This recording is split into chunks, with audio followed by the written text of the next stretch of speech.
Welcome to Family Business World. I'm your host, Dr. Dale Caldwell. I have one of the most outstanding and informative attorneys in the state, the managing partner of Greenberg Dauber Epstein and Tucker, Glenn Tucker. Glenn, welcome. Thank you. Welcome, Dale. Thank you very much. Appreciate it very much for the opportunity to be here today. Well, thank you for taking time out of your busy schedule. You are, as I'm saying, busier than ever, with the whole COVID pandemic. There's so much going on. Before we kind of get to what you're doing today, I want to learn a little more about you. You have an amazing background. I know Duke. You have the Duke blue blood in you. And so where did you grow up? And tell me about how you got to here. Sure. Happy to do that, Dale. I grew up in New Jersey, grew up down in Long Branch, down at the Jersey Shore, and grew up in a family business established by my grandparents right around the turn of the century. And the family businesses were family held until they were sold in the 70s. And I ended up going down to Duke for college. What did they do? What did the family business do? The family business itself was a couple things. My grandmother was way ahead of her time. My grandmother was in the women's dress business. Oh, really? And very, very well-known women's dress business, and expanded into women's lingerie and undergarments, and actually had one of the largest businesses of its kind in the area, including a big mail order business. Oh, wow, really? So a little bit ahead of her time. Yeah. And then my aunt took over that business and grew it quite rapidly right after World War II.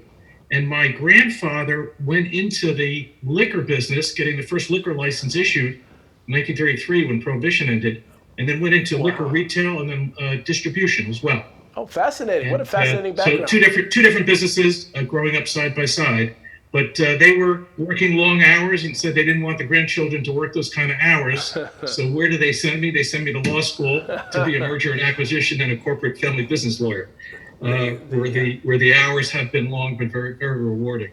So you went to Duke undergrad, right? Down at Duke, I majored in political science undergrad, stayed for law school down at Duke. Okay. Had a lot of exposure to the law school, and had just a great run there.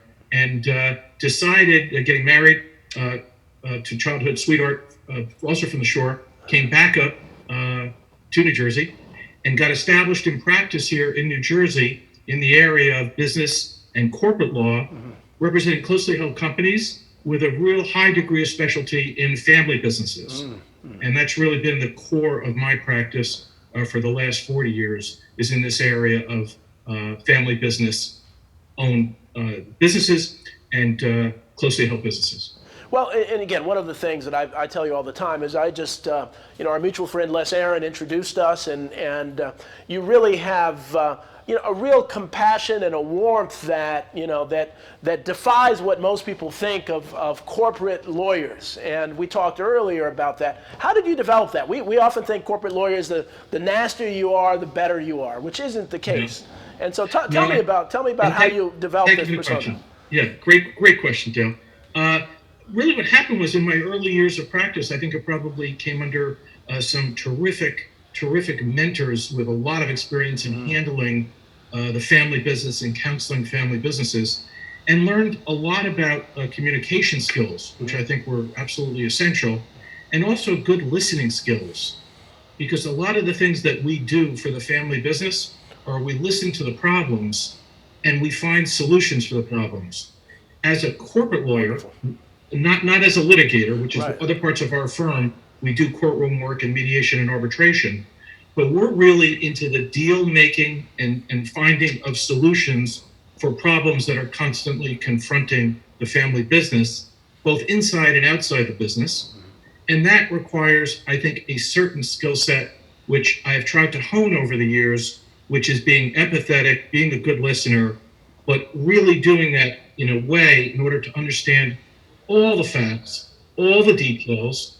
And one of the wonderful things about attorney-client privilege is that our clients can speak to us about everything and anything, and we cannot repeat it to anyone without permission. Wonderful. So by learning that level of detail, getting that granular, understanding everything that is happening with our clients, it enables us, again, to help find options and help find solutions that are workable. Well, and just what very well said. And one of my goals with this show is to really let family businesses know that lawyers are your friend. In many ways, they're your best friend. And that they have information, especially as we're going through this pandemic, there are going to be, as you and I have talked about, there are going to be more lawsuits, more challenges than probably ever before in my lifetime. And so, say a little bit about that. What are you sensing? What are you seeing? Okay.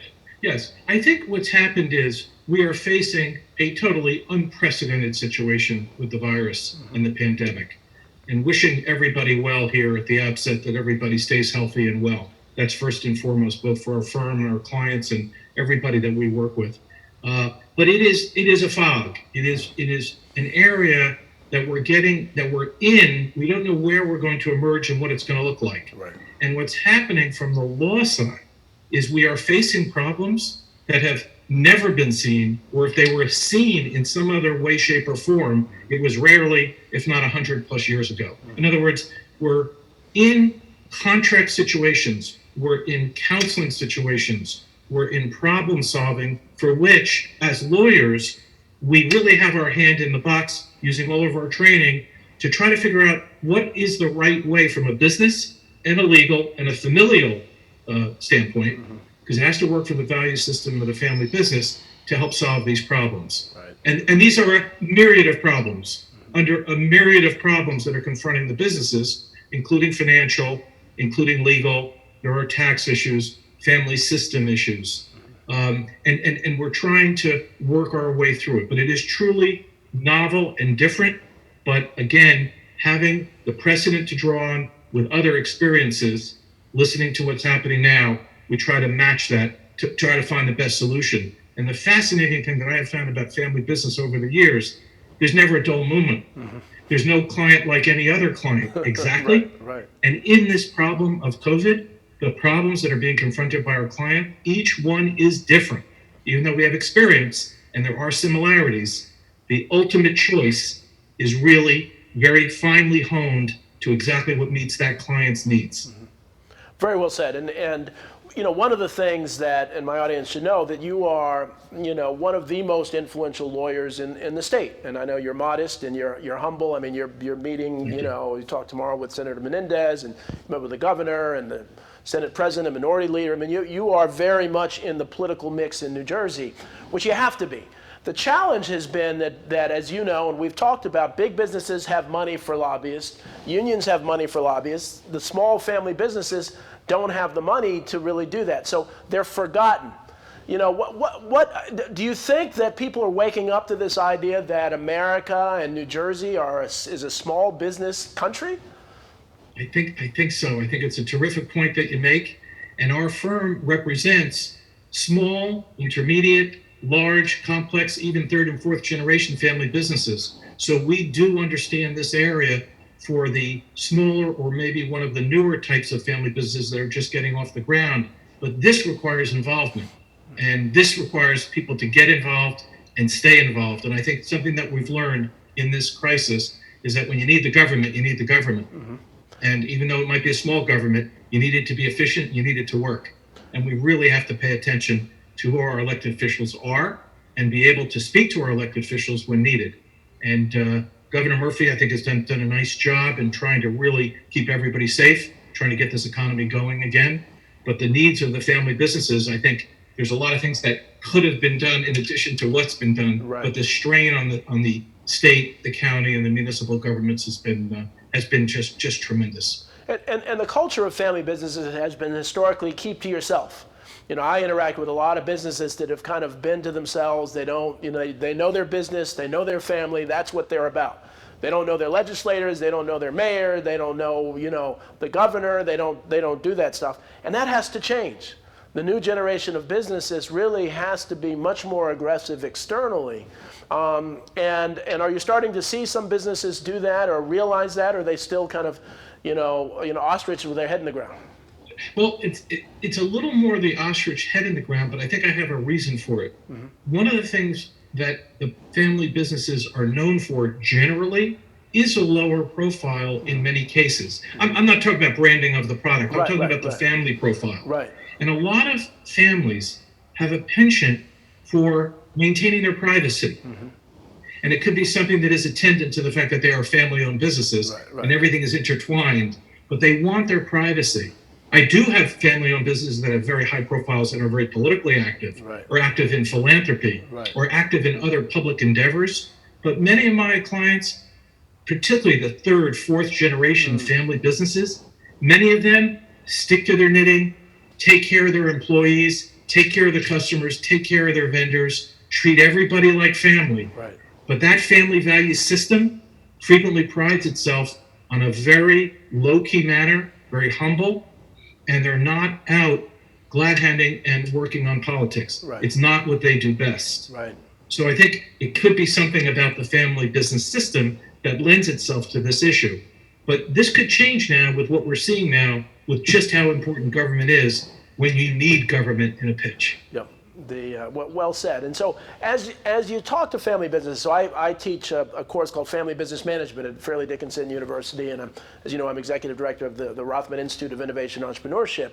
One of the things that the course materials keeps talking about are boards of directors and family councils. So as the family businesses that are listening, is that something you recommend, or talk to me about what you see with family councils and boards of directors for family businesses. Yes. We do recommend a technique which has become quite popular for the closely held family business, where the family business, which has frequently ownership, you have officers and directors, ownership, boards, management.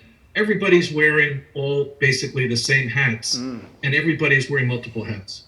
So you can have a situation where you can get kind of insular thinking amongst the family members on the board, even if it's peppered maybe with that one outside board member or several non-family officers who serve on the boards. But in some cases, we have been recommending outside boards of advisors, which help the family business navigate through issues, maybe meeting quarterly, semi-annually, annually. This is not a formal board of directors. It is an informal advisory board. There's an agenda, preparation, and you populate this board with advisors with different disciplines that complement the business well. And we have found this to be a terrific lightning rod for family businesses, for issues that are strategic issues of grave importance for the business, and succession planning, things like that, where the outside advice of other business owners, other executives, maybe even from public companies, bringing some of those best practices in for the family business. I find that this works very well in the right company when the glove fits. It really does work. No, and I think that's brilliant. I think that makes a lot of sense. Now, I guess the question is, how does the family compensate that person? Is it just a dinner when they meet, or is there a structured compensation you see that works well for the advisor? It's funny. It varies with each situation.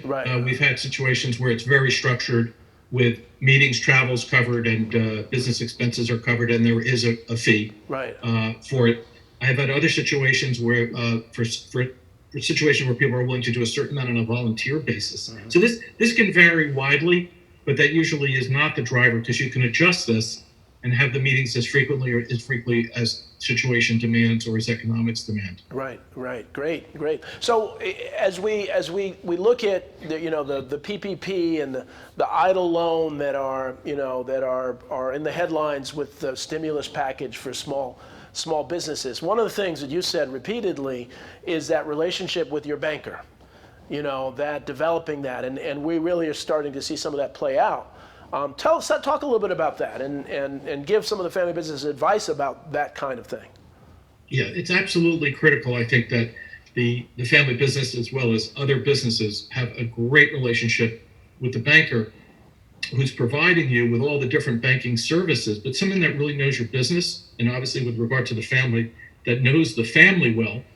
Because in a pinch time, when it really comes to a need for either very expedited service or extraordinary banking services being provided on a very, very prompt basis, which we obviously needed here with the PPP loans, it's essential that somebody knows you. And look, even with the PPP loans, it turned out in the initial tranches, the banks that were only providing to existing customers where they had a relationship, and that proved to be a big help to those companies.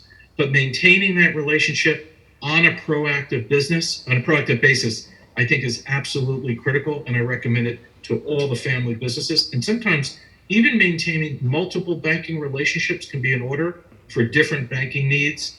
And also, it's also useful because then you might need one bank in a pinch, another bank may be able to provide that particular service at a particular time. And you can have specialized lenders for different matters as well. Also, banks also can provide some really excellent contacts, other referral sources for family businesses. It could be a very good relationship overall. And you've talked too, you've talked too about so many of the businesses aren't able to pay their mortgage or their rent, to pay their landlords, and because of this, and so you've said something about relationships there too. Say something about that as well. Thanks for raising that one, Deb, because that is something that we're finding is cutting across.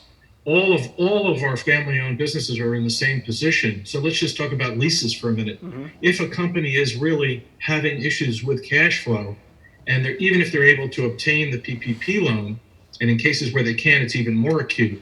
If they sit down and ask the landlord for some sort of assistance, that could be just a deferral. Mm-hmm. That could be a tremendous help in helping that business to maintain jobs.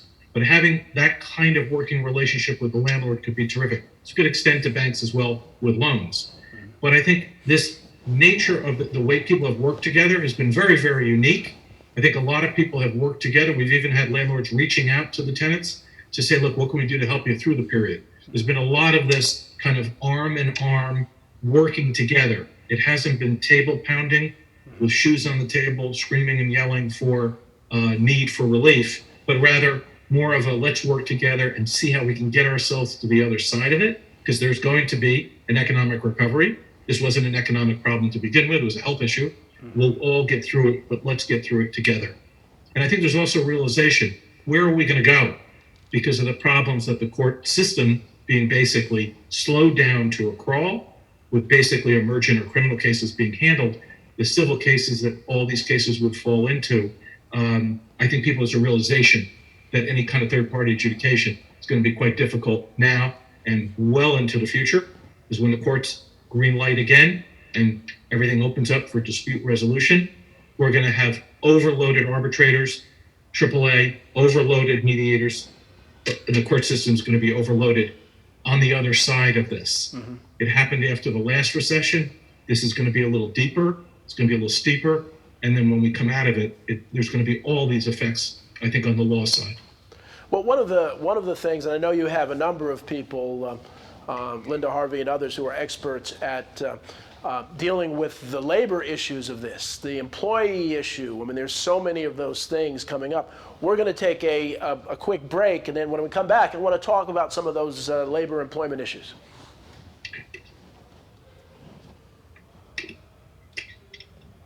Host of Rainmaker's Roundup right here on RVN TV. The show is about looking for people who are in competitive businesses that are doing something different and unique in the world of sales and marketing.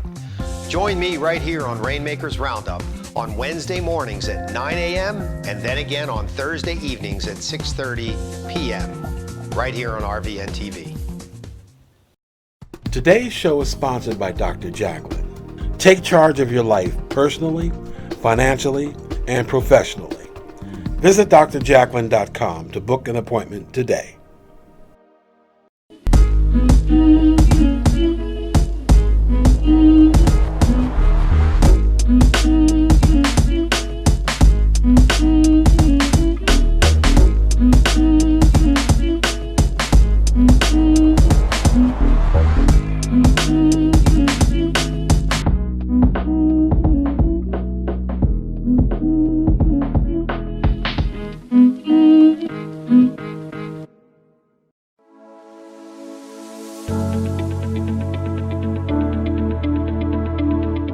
The session that we had with BCAT was really entertaining and enlightening. We were able to put together some very specific steps that we as individuals can take, and it was really fun to all come together and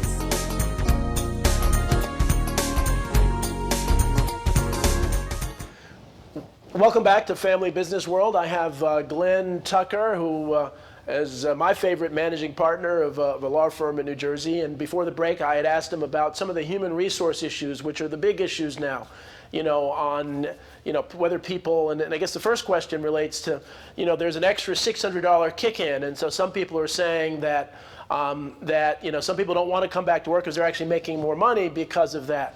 What's the latest law on whether an employer, has to wait for them to come back or not? What have you heard about that? Well, this area, as you mentioned before the break, my partner Linda Harvey, who heads our labor and employment practice, is heading up this group, providing labor law desk advice for companies for all of these issues surrounding what to do with employees that are out, that are coming back, the impact on the PPP loan. Mm-hmm. There's so many different issues that are all related to this issue, back to work. It's actually, in many cases, not back to work. In many cases, businesses have been working remotely, right, and people are actually just coming back to offices or plants, but many people have been providing some functions actually outside of the office. But the myriad of challenges that we're facing in this area, it's hard to describe the number of issues that are going to be confronted on the back to work, back to office, back to plant plans that have to be put into place. Economic issues, as you mentioned, are just one. Safety issues are another. Mm-hmm. And the novel issues that will come up for the employers as they're bringing back people coming back to work, and all the interplay with issues of unemployment, issues with the PPP loan. These are going to be developing, and I think we'll be seeing even further regulations and refinements.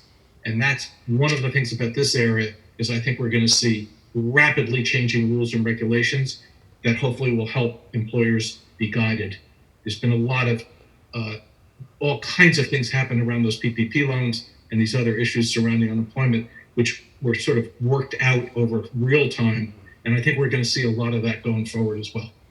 Well, one of the, and thank you. One of the things that I just had an article come out of NJ Biz yesterday, talking about what I call a public payment program, and the whole idea is, and I've been talking. I was in the governor's transition committee, and I mentioned it then, and others, is that, right now we're in a very difficult situation where, the small businesses aren't generating the tax revenue that gives government the money to support small businesses. So it's a cyclical problem that the longer it goes, the less money government has to bail out and the more businesses need. And so you have to go to a ready source. And the ready source, I'm vice president of the Brunswick Board of Education and on a couple other boards, that, we're a $280 million organization. And in the article, I use the example of Jersey City, Newark, and Camden. Their budgets are $2.1 billion. If just 5% of that money was used for New Jersey veteran certified, women certified, minority certified businesses, that's $105 million for 3 districts that could really be used in the community. And being on a board, what happens is most people don't think about buying local. They'll buy a group from Ohio. They're great teacher trainers. Let's use them again instead of looking here. And so I know I'm springing on this. I don't know if you have some thoughts, or as you talk to Senator Menendez and others to really talk about that, because that money's going to be spent. Why not spend it here? Yes, and I'll be speaking to Senator Menendez and Senator Booker tomorrow. The fact of the matter is that you're pointing out something that's even pointing out this thread of interconnectedness of state and local with business. Mm-hmm. What's going to happen with property taxes when businesses can't pay and individuals can't pay property taxes? Right. How are we going to solve that problem? Newark has come out with a terrific program trying to work with landlords and tenants in a public-private partnership to help some tenants in getting relief from the landlord, working together with the landlord to reduce, and Newark will give some relief on property taxes. Right. There's these very novel programs that are coming up, but it's going to require extensive public-private partnerships to achieve this, but focusing on New Jersey and people staying local is going to be absolutely critical. And I think it's going to take us many years to get through this. This is not going to be a short-lived problem, because I'm very hopeful that the virus in the Northeast in New Jersey will now just dissipate and we won't have a resurgence. The economic recovery is going to take some time. Before, as Governor Murphy said, the light switch, the dimmer gets turned up, but the after effects of the lower taxes and all of these different issues, strains on budgets are going to be I think it's just going to be years before we work ourselves through it. Well, and part of, so I was Deputy Commissioner of the New Jersey Department of Community Affairs for a few years, so I know the government side, and just they're just amazing people working for government. But one of the things that's happened over time is that it used to be the private sector paid so much better than government. Government employees were just, their benefits were lower, their salaries were lower. But we've had a very different time now where government employees are actually getting paid more than folks in the private sector. They actually are getting larger benefits. And so, and I'm not going to put you on the spot here, but it just seems that, there's going to be a kind of realignment in government because of budgets and other things. And again, I love my friends in government, but they don't realize, that in the private sector, salaries have not grown, and I don't know if you've seen that, so I don't know if you have any thoughts about that. No, I agree with you. I think there's going to be just a systemic kind of realignment. But if we don't figure out a way to work this out in this public-private partnership, we really could have a calamity here. And I think private industry has to work much more closely with government in working ourselves through this. You can see the connectedness when you see the strain on all the different systems, on how we are in this all together. We have to work together to get ourselves out of it. Well, and it's so not political. It's not political. It's got to be apolitical. We have to figure out a way to work together, both sides of the aisle. And I think one of the reasons we get along is that we don't think of things in partisan ways. That government, is government.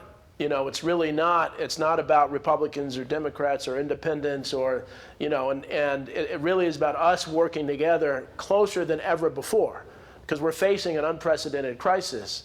And so, and you've been that way. You've been about what's right. So you'll work with Democrats. You'll work with Republicans. To do the right thing. And my neighbor here, I live in Westfield. My neighbor is John Bradnick, who's done a really terrific job in working across the aisle as a Republican working with the Democratic administration, particularly in this COVID environment where he's done a lot to work with the governor and the governor's office to try to get legislation through that is helpful. And there is legislation sitting on the governor's desk, which I think could be very, very helpful, particularly maybe in this area of leases, and there's other things that are happening. And even I gave a lecture yesterday and included something about the government's efforts, the state of New Jersey's efforts for the restaurant business in helping with liquor licenses for bars and restaurants that have liquor licenses, relaxing the year for the liquor license, relaxing the payment obligations back with all the St. Patrick's Day orders and enabling a little bit of a relaxation on credit. There'll be other changes coming through. They even relaxed serving liquor off premises for restaurants. But there's an example where the government stepped up. The ABC did a terrific job in issuing orders and rules and regulations that helped ease the burden on the restaurant and bar industry in this time of crisis. That was not political. That was for the good of New Jerseyans due to the importance of the restaurant and bar businesses in New Jersey. For the economy. Well, unfortunately, these things go so quickly. We're at the end of time. For those that know, John Bramanick is the minority leader of the Senate. I know you've worked with the Senate President Sweeney and Governor Murphy and our two U.S. senators. So, Glenn, it's an honor as always to have you on this show. Thank you so much for your time. I wish you the best of luck, and we will we'll be sharing this our TV show wide, so people will reach out to you. So again, thank you for watching Family Business World. I'm Dr. Dale Caldwell. We will see you next week. Thank you. My pleasure.